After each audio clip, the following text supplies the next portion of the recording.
Celui qui vaincra, je le ferai asseoir avec moi sur mon trône. Comme moi j'ai vaincu, me suis assis avec mon Père sur son trône. Apocalypse 3, 21. Tout le message du livre de l'Apocalypse peut se résumer en un seul verset, Apocalypse 21, 7, où Dieu dit, celui qui vaincra héritera ces choses. Je serai son Dieu et il sera mon fils. Il est très difficile de comprendre sur cette terre ce qu'est vraiment notre héritage, mais nous l'acceptons comme étant la parole de Dieu et nous y croyons sans aucune question, sans aucun doute. Au début de ce livre de l'Apocalypse, notre attention est attirée sur le trône. Le Seigneur Jésus répondit à toutes les questions qui assaillaient les pensées de l'apôtre à cette époque. Comment Dieu allait-il vaincre l'ennemi? Comment amènerait-il un jour chacun de nous à une position très élevée sur son trône selon sa promesse? Remarquez bien Apocalypse 3, 21. Là est révélée la claire intention de Dieu, à savoir que nous soyons sur son trône.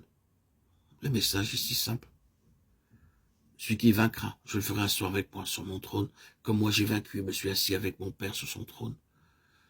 De façon naturelle, nous nous demandons comment nous, êtres humains si faibles, nous pouvons atteindre la si haute position du trône de Dieu.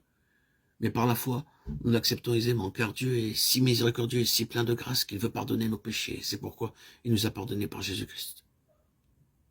Cela devient simple lorsque nous savons que l'honneur est pour celui qui vaincra, et que ceux qui vaincront hériteront toutes choses. Apocalypse 21, 7. Car c'est Dieu qui produit en vous le vouloir et le faire selon son bon plaisir. Philippiens 2, 13. Lorsque nous nous demandons comment des hommes tels que nous peuvent-ils être élevés au point de s'asseoir sur le trône de Dieu, la réponse est le Saint-Esprit. Le chiffre 7 parle de perfection.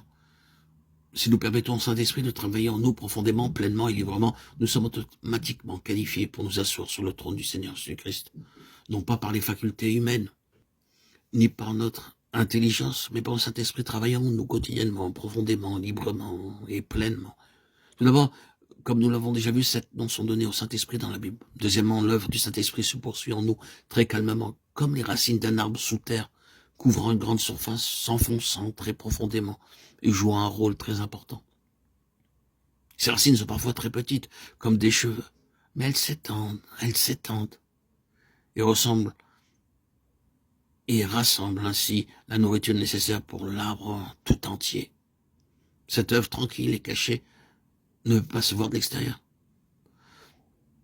De même, l'œuvre septuple du Saint-Esprit se poursuit en nous en toute quiétude, sereinement, pleinement, tranquillement. Nous le savons, bien que les autres ne le voient pas toujours.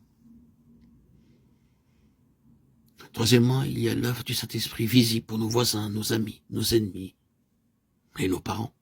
Ainsi, vous pouvez diviser l'œuvre du Saint-Esprit en une œuvre septuple intérieure et invisible et une œuvre septuple qui peut être vue par les autres. Quatrièmement, une œuvre septuple du Saint-Esprit fut accomplie dans le ministère du Seigneur Jésus-Christ. Si vous divisez cette œuvre en ces 4 groupes, vous obtenez alors le secret de la plénitude du Saint-Esprit pour tout être humain, quel qu'il soit.